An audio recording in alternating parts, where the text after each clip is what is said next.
예배 나오신 모든 성도님들 주님의 이름으로 환영합니다. 시온 찬양대에 기쁨으로 드린 찬양 우리 하나님께서 영광 중에 받으신 줄로 믿습니다. 24절 말씀, 하나님의 은혜로 의롭다 하심을 얻은 자 되었느니라는 말씀을 중심으로 오직 하나님의 은혜라는 제목으로 말씀을 전하겠습니다. 얼마 전에 우연히 잠깐 여가를 보내다가 옆에 앉아서 그렇게 모여 이야기하시던 분들이 어떤 문학책에 대해서 이야기하는 것을 듣고 집에 와서 당장 찾아보고 그 책의 내용을 대충 이렇게 줄거리를 읽어보았습니다. 카프카의 변신이라는 그런 책이었습니다. 카프카는 지난 세기에 변신이라는 그런 작품, 또 아버지께 드리는 편지, 이런 글들을 썼습니다.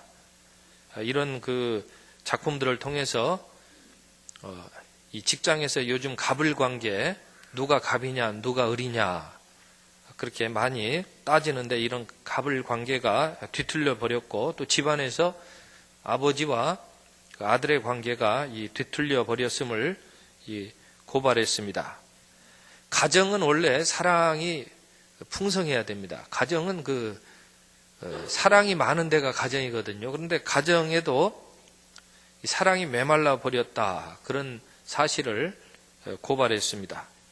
아버지는 꼭 독재자 같고, 어머니도 어떤 때 보면은 아버지랑 같이 동조하는 그런 사랑 같고, 또 자녀는 의기소침해 가지고 그렇게 제멋대로 사는 그런 모습으로, 그러면서도 이게 가정은 아니지 않는가, 정말 사랑이 있어야 가정이 아닌가, 이것을 또 역으로 그렇게 바라볼 수 있도록 그렇게 작품을 잘 썼던 것 같습니다.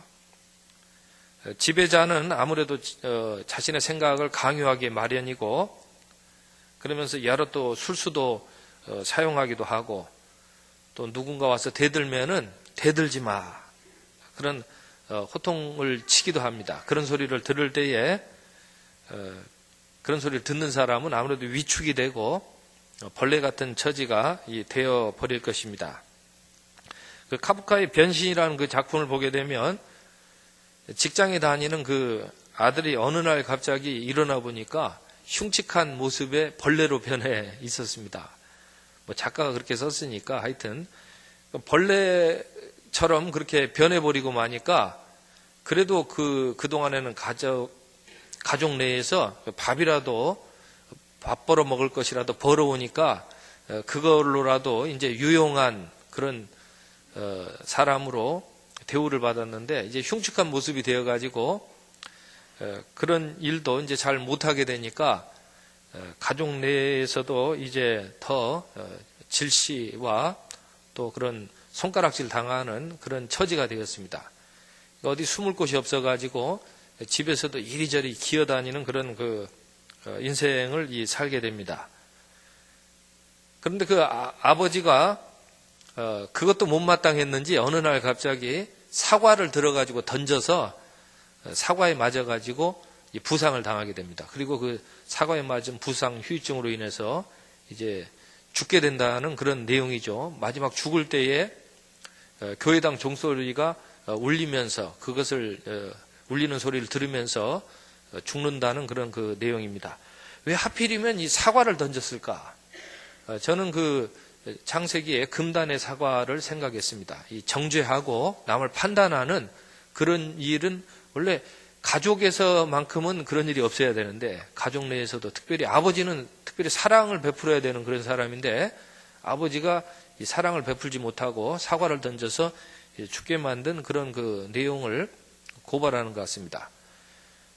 또 이 아들이 이제 직장에 나가서 일을 하는데, 그 직장 사장이 아주 막대합니다. 마구대하고 좀 심하게 표현하면은 아주 학대하기도 하고 그렇게 억압하기도 하는 그런 상황이었습니다. 아마 그 정도 직장이면은 아버지가 야, 그런 직장 가지 말아라, 좀 다른 직장 찾아봐라, 이래도 될 텐데, 너 거기 꼭 가야 돼, 네가 거기 가야지 우리가 먹고 살아. 아마 이런 식의 아마 강요가 있었던 것 같아요. 원인을 알고 보았더니 아버지가 그 사장한테 빚을 지고 있었다는 거예요. 뭐 그 내용이 줄거리가 그래요. 그래서 제가 엮어보니까 이 가족의 아버지가 이 사랑이 넘쳐야 하는데 빚을 지고 있으니까 아버지가 이 사랑을 베풀지 못하고 아버지가 오히려 그 자식을 그렇게 심하게 대하는 그런 일이 일어나게 되었다고 생각하면서 성서의 그런 그 내용들이 여기에 반영되지 않았는가 그런 생각을 해보았습니다.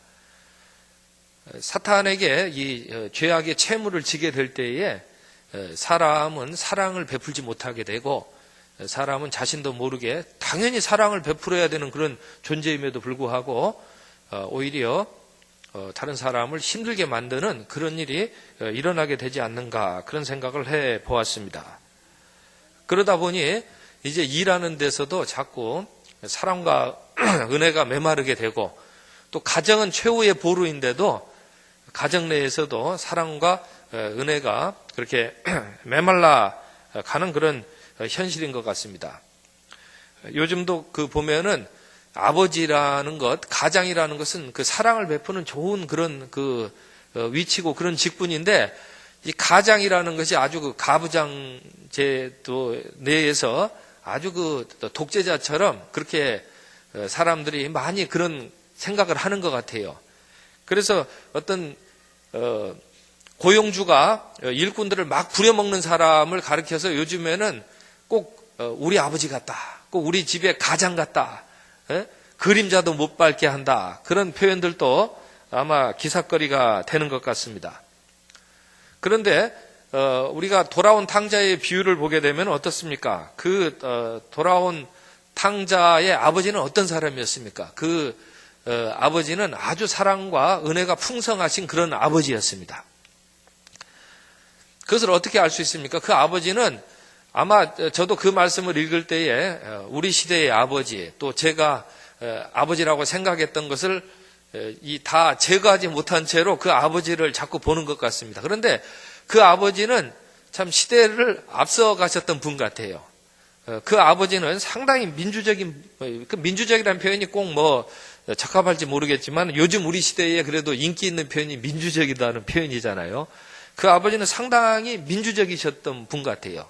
그래서 어느 날 갑자기 그 둘째가 와가지고 자기 몫을 달라 이거예요. 아버지는 지금까지 밥 먹여주고 뭐 한 게 많을 거 아니겠어요. 야, 지금까지 먹여준 게 많은데 네가 나한테 갚아야지. 예? 네가 나한테 더 달라 그러면 어떡하냐?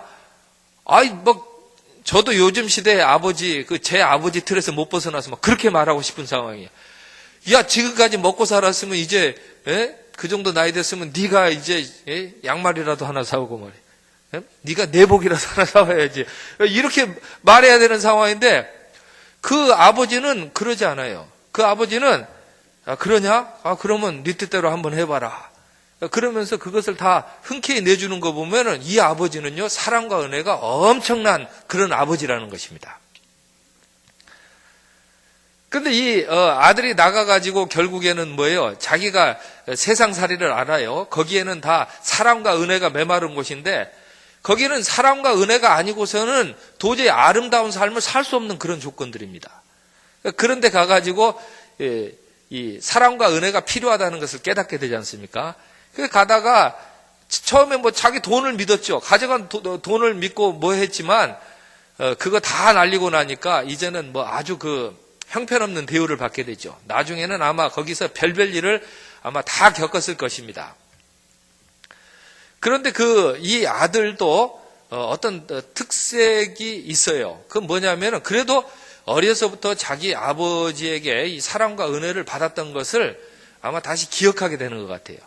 아마 그 정도로 대우를 받고 또 그 정도로 험한 그 인생을 살게 되면 사람이 거칠어지게 되거든요. 아마 요즘 표현으로 하면 제일 낮은 단계가 아마 민원을 넣는 거겠죠. 가서 따지는 거. 그리고 뭐 으쌰으쌰 하는 거 정도는 뭐 요즘 아무것도 아니죠. 뭐 그 다음 단계도 요즘은 다 하잖아요. 뭐 권위가 어디 있습니까? 요즘 뭐 아무데나 가서 뭐 들이받으면 다 되죠.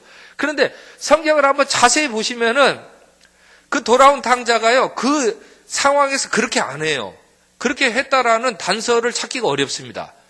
그리고 이 돌아온 탕자는 뭘 생각하냐면, 누가 사랑이 많으신 분이었다? 내 아버지는 사랑과 은혜가 참 많으신 분이었다. 이 사실 하나를 깨닫게 됩니다. 그래서 이 돌아온 탕자는 어디로 돌아가기를 맘먹냐면은, 내가 여기에서 이렇게 사는 것보다 내 아버지는 좋은 사업을 하시지 않느냐. 내 아버지는 늘 사랑으로 섬기고 베푸는 그런 일을 하는데, 내가 아버지 사업을, 이런 표현이 요즘 좀 인기가 없어요. 좀 물려받아야 되겠다. 내가 아버지 사랑 은혜 받고 내가 아버지 하는 대로 나도 아버지처럼 사랑으로 종노릇해야 되겠다. 그러면서 아버지 집에 들어갈 때는 군림하고 지배하려고 하는 생각이 전혀 없이, 나도 아버지처럼 그런 사랑을 가지고 나도 사랑으로 섬기고 사랑으로 나누어주는 일을 해야 되겠다라고 그렇게 해서 아버지 집으로 돌아갔다는 것입니다. 하나님께서는 오늘 그처럼 오늘 우리 인생이 사랑과 은혜 가운데서 살기를 원하시는 것입니다. 그래서 그런 사랑과 은혜를 베풀어 주시는 아버지가 되신다는 것입니다. 또 우리가 그런 사랑을 가지고 우리도 사랑으로 섬기며 살기를 원하신다는 것입니다. 그런데 이제 주어진 현실 속에서 사랑이 메마른 곳에 갔더니 이 카프카의 변신에 나오듯이 사람이 꼭 벌레처럼 그렇게 취급되어 버리고 벌레처럼 되어버리고, 또 그러니까 자꾸 벌레는 밟잖아요. 밟으니까 밟지 말라고 말해. 대든단 말이에요. 그 대든다고 되나요? 권위 있는 사람들이 대들지 마 그러고, 저도 그거 배웠어요. 대드니까 더 밟히더라고요. 그래서 안 대들라 그래요. 을도 좋은 거예요. 을도. 왜냐하면은 우리 하나님께서 원래는 지배자의 입장이신데, 주권자의 입장이신데, 을의 입장에서 늘 사랑을 베푸시고 섬기시는 종이 되셨다는 것입니다. 또 예수님께서는 그 시편 22편 보게 되면은 예수님이 십자가 시편이라 그러거든요. 예수님이 십자가 지시면서 시편 22편을 인용을 하셨습니다. 그 시편 23편에 보면은 이제 푸른 초장에 누이신다 좋은 구절이 나오는데, 이 시편 22편에서는 아이고 아버지 하나님 왜 나를 버리셨습니까? 왜 나를 버리셨습니까? 그런 그 시편이에요. 근데 그 시편의 6절 말씀에 보게 되면은 벌레 같은 인생이었으나 그 벌레 같은 처지가 되었다라고 그렇게 예수님께서 부르짖으셨습니다. 그런데 기억하십시오. 우리 믿는 사람은 이 독생자 예수님께서 하셨던 것처럼 그런 아버지의 사랑을 다시 한번 거기서 간구하고 기억하는 그런 인생으로 살게 된다는 것입니다. 그러니까 벌레 같은 처지가 되었어도 우리는 그런 자리에서도 아들아 네가 내 마음을 아는구나. 네가 그 자리에서도 사랑과 은혜가 있으니까 너는 거기에서도 아마 일을 잘 해낼 것이야. 너는 거기에서도 영광이라는 것이 무엇인지 놓치지 않고 내가 그런 사랑으로 너에게 함께 해주고 영광으로 함께 해줄 테니까 너 그런 자리에서도 속아 넘어가지 마. 너 거기에서도 사랑과 은혜 귀한 것을 알고 그 은혜를 네가 잘 나타내고 살아. 라고 하신 그 말씀을 듣고 예수님께서 그 자리를 잘 이겨내시고 오히려 그 자리를 통하여 아버지 하나님의 사랑과 은혜가 우리에게 흘러넘치게 하신 것을 우리는 기억할 수 있었으면 좋겠습니다. 그래서 오늘 이 말씀을 보게 되면은 우리에게 이런 말씀을 묻고 있는 거예요. 너희는 오늘 사랑 가운데서 살고 있느냐? 너희는 오늘 은혜 가운데서 살고 있느냐? 너희는 정말 은혜를 체험했느냐? 너희는 정말 사랑을 체험했느냐? 라고 이 말씀을 통해서 이제 사도 바울은 성령의 감동하심 속에서 우리에게 묻고 있는 것입니다. 어떤 여인이 그 스카펙에 아직도 가야 할 길이라는 책을 읽고 있었다고 합니다. 그러니까 옆에 있던 사람이 무슨 책을 읽고 있습니까? 글쎄요, 제가 이 책을 읽고 있는데 아직 무슨 말인지 잘 모르겠습니다. 여기 사랑이라는 말도 나오고 은혜라는 말도 나오는데 아직 이 말이 무엇인지 잘 모르겠습니다. 나는 좀 이 사랑이라는 말, 이 은혜라는 말을 내가 좀 이 책을 계속 읽어서 좀 잘 알 수 있었으면 좋겠습니다. 라고 이 대답을 했다고 합니다. 우리 시대가 얼마나 그런 엉뚱한 일들이 많이 생깁니까? 뭐 폭력, 뭐 그런 희생 당하는 일도 생기고, 우리 뭐 지난주에 뉴스만 보더라도 참 안타까운 일들이 참 많이 있습니다. 이런 일들이 아름답게 그렇게 매듭지어지고 또 이 풀려나가려면은 은혜가 반드시 있어야 되겠다. 정말 사랑이 반드시 있어야 되겠다라는 그런 생각을 다시 한번 가지게 되는 것입니다. 우리 인간에게 은혜를 빼고 나면은 무엇이 남겠습니까? 인간이 참 허망하고 이 초라한 존재, 벌레 같은 존재밖에는 되지 않을 것이다라고 그렇게 생각을 하게 됩니다. 그런즉 은혜라는 것은 무엇입니까? 은혜라는 것은 하나님께서 특별히 아버지가 되시죠. 하나님께서 아버지가 되시는 그 하나님께서 자녀된 우리들을 늘 먼저 사랑하시고 그렇게 먼저 우리를 돌보아 주시는 것을 은혜라고 말씀드리고 싶습니다. 하나님께서는 오늘 또 우리에게 은혜로운 사랑을 베풀어 주십니다. 그것도 아주 헌신적인 사랑을 우리에게 베풀어 주시는 줄로 그렇게 믿습니다. 저는 지난주에 우리 집사람이 잠깐 며칠 동안 어디를 다녀왔습니다. 제가 싫어서 어디 다녀온 것은 아니라는 것을 말씀드리고, 우리 집사람이 며칠간 어디를 헝하니 가버렸어요. 그래서 저는 처음에는 그렇게 생각을 했습니다. 야, 나도 드디어 휴가다. 예? 야, 나도 정말 마음 편안히 홀가분하게 내가 이 며칠을 다시 예전의 청춘으로 내가 살 수 있을 것이다. 그렇게 생각을 했는데 그게 아니더라고요. 그래서 저는 이번 주에요, 제가 때 빼고 광 내고 이 자리에 서려고 제가 작정을 했던 사람입니다. 그런데 이번 주에 아예 그냥 온몸에 피곤이 다 터져 나와가지고 아주 초라한 몰골이 됐습니다. 갑자기 할 일이 많아지는 거예요. 할 일이. 그래가지고 이제 보니까 뭐 밥 먹는 일도 이게 일이고요. 이제 밥 먹는 일이 저한테는 그동안은 일이 아니었어요. 그냥 숟가락만 얹어서 먹기만 하면 되는 일이었는데, 다 준비해놓고 갔어도 이 밥 먹는 일도 이게 보통 일이 아니에요. 또 뭐 여러 가지 하여튼 기타 등등 일들이 이 산적해 있다는 사실을 새삼 깨닫게 되었습니다.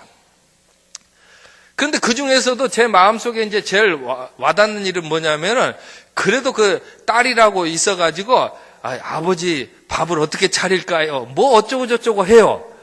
그 딸이 와서 그러니까요, 그래도 명색이 아버지인데, 야, 내가 너한테 여기서 밥 얻어먹으려고 내가 여기 있냐? 에? 내가 너한테 밥을 주면 밥을 주지 내가 얻어먹겠냐? 하여튼 그런 심정이 있더라고요. 그래서 며칠 동안 내가 뭐 좀 해줄 만한 일이 없을까 그렇게 생각하다가 한 가지 생각해낸 게, 운전을 면허증을 땄는데 장로 면허증이 좀 안 되게 해주자. 그래서 제가 3일 동안 30분씩, 하루에 30분씩 운전을 가르쳤습니다. 물론 탕자의 비유에 나오는 아버지처럼 민주적으로 가르친 것은 아닙니다. 그러니까 제가 원하는 시간에 가서 가르친 거죠. 그러니까 갑자기 쉬고 있는데 제가 가서 그런 거죠. 야, 운전 연습하러 가자. 그랬더니 아빠 다음에 하면 안 돼. 그래서 무슨 소리야? 지금이 바로 그 시간이야. 그래가지고 하여튼 굉장히 강력한 어조로 깨워가지고 가서 운전을 가르치기도 했지만, 그래도 제가 이 자리에서 얘기 드리니까 제가 그런 일을 하니까요, 굉장히 아버지 같아요. 그리고 굉장히 제 자신이 이 뿌듯한 그런 느낌을 받았습니다. 제가 얘기 드리고 싶은 것은, 사랑하는 성도 여러분, 하나님께서는 오늘도 우리 가정이 그래도 아버지 사랑이 있는 가정으로 그렇게 살아가기를 원하시는 것입니다. 물론 세상의 아버지는요, 물짠 사람들이 좀 많이 있어요. 저를 포함해서. 그런데 우리 하늘 아버지는 참 훌륭하시고 사랑과 은혜가 풍성하신 하나님이라는 걸 우리가 기억할 수 있었으면 좋겠습니다. 그래서 오늘 본문 말씀 보면은, 사람이 뭐 의롭다고 하는데, 사람은 사랑 빼고 그 은혜가 없으면은 그 벌레 같은 존재다. 사람이 뭐 의롭다고 말할 게 뭐 있느냐라는 그런 말씀으로부터 시작을 합니다. 그래도 하나님께서 성령을 보내주셔가지고 사람을 감동케 하고 사람을 깨닫게 해가지고, 그래도 이성도 좀 깨닫게 하고 양심도 돌아오게 하니까 그나마 사람다운 구실도 하고 사람다운 그런 면모를 갖추는 것이지, 하나님이 그 거룩한 성령 거두시고 나면은 사람은 아무것도 아니니까 그렇게 알아라. 하나님께서 우리에게 의로움 주시려고 작정하셔서 성령 보내주셨으니까 그래도 우리가 사람답게 사는 것이라고 이렇게 알려주시는 말씀을 오늘 우리에게 주시는 말씀이라 우리가 좀 받을 수 있었으면 좋겠습니다. 또 뿐만 아니라 우리가 좀 죄인 되어가지고 정말 하나님의 영광에 이르지 못하는 그런 사람인데, 예수님 보내가지고 우리 죄 용서 다 해가지고 또 우리가 그 은혜에 따라가지고 그래도 죄 용서 받은 사람으로 떳떳하게 살게 해주신 것, 다 하나님께서 베푸신 은혜라는 것을 우리에게 알려주고 있다는 것입니다. 또 25절 말씀 보면 그 은혜를 우리가 헛되이 받지 않게 하시려고 단순히 우리를 죄를 용서해 주신 그런 속죄의 은혜만 베풀어 주신 것이 아니라 또 화목제물로 예수 그리스도를 보내셔가지고 우리가 하나님과 화목한 인생으로 하나님 앞에서 정말 그 늘 은혜 받는 사람으로 살게 하셨다고 우리에게 말씀해 주신다고 생각할 때에 다시 한번 우리에게는 없었던 그런 사랑과 은혜를 베풀어 주시는, 예수님 안에서 그런 사랑과 은혜를 베풀어 주시는 주님을 우리가 다 믿음으로 모실 수 있었으면 좋겠습니다. 은혜라는 것이 무엇인가? 저는 먼저 이 사랑을 베푸는 것이라고 그렇게 이 말씀을 드렸습니다. 어떤 그 어르신 한 분이 은혜라는 것이 무엇인가라는 것을 이제 편지 글로 이렇게 쓰셨습니다. 그동안에 그 어떤 뭐 결혼 기념일이 되던가 또 어떤 중요한 그런 부부간에 그런 일이 있었을 때도 자기가 한번 먼저 나서가지고 이번에 어디 여행 가자, 이번엔 어떤 선물 내가 할 것인가, 이렇게 해본 적이 없었다 그래요. 그런데 이번만큼은 자기 아내가 너무 사랑스럽잖아요. 묵묵히 자기는 그렇게 안 했는데도 그렇게 늘 기억해주고 하니까 그 존재가 너무나 이제 자기에게는 사랑스러운 거예요. 그래서 이번에는 내가 좀 아내를 깜짝 놀라게 해줘야 되겠다. 그래서 아내 몰래 이제 그 여행 그 계획도 다 세우고 그것도 다 준비하고 또 선물도 하나 딱 사가지고, 야, 내가 이것을 이제 어느 날 갑자기 알려주면은 내 아내가 얼마나 깜짝 놀라서 즐거워할 것인가. 그러면서 처음으로, 야, 은혜라는 게 이런 거구나. 내가 먼저 뭐예요? 사랑을 베푸는 것이구나 하는 것을 깨닫게 되었다고 그렇게 글에 적었습니다. 그러면서 그 글을 적으면서 그러나 한 가지 이런 생각을 더 거기에 적었습니다. 내 아내가 그 선물을 받았는데 선물 받고 나를 기억하지 못하면 어떻게 될까? 그러면 안 되지. 반드시 그 선물은 내가 준 선물이라는 것을 내 아내가 기억할 수 있는 내가 그런 선물을 줘야지. 그리고 그 선물을 받고 그 아내가 나를 더 이렇게 사랑하고 나와 더 더불어 갈 수 있는 그런 선물을 주어야지 라고 생각하면서, 은혜라는 것은 바로 그런 깜짝스러운 이 선물을 주는 것이지만은 나와의 관계가 더 잘 되게 하는 그런 선물을 주는 것이다 라고 그렇게 글을 적으면서, 우리가 그동안 그렇게 하지 못했을 때에도 하나님께서는 늘 그런 선물로 우리를 축복하시고 우리를 인도해 주셨다는 사실을 다시 한번 우리에게 재확인하여 주었습니다. 사랑하는 성도 여러분, 먼저 사랑하게 되시기를 바랍니다. 남북 이상 가족 그 상봉하는데 기왕이면은 북한이 먼저 손 내밀게 하면 되겠습니까? 우리가 먼저 손 내미는 게 좋은 것입니다. 하여튼 좋은 문자 보내시는데요, 먼저 보내는 게 좋습니다. 아멘을 안 해버리시네. 기도하겠습니다. 사랑의 아버지 하나님, 은혜에 따라 살게 하여 주옵소서. 예수님의 이름으로 기도합니다. 아멘.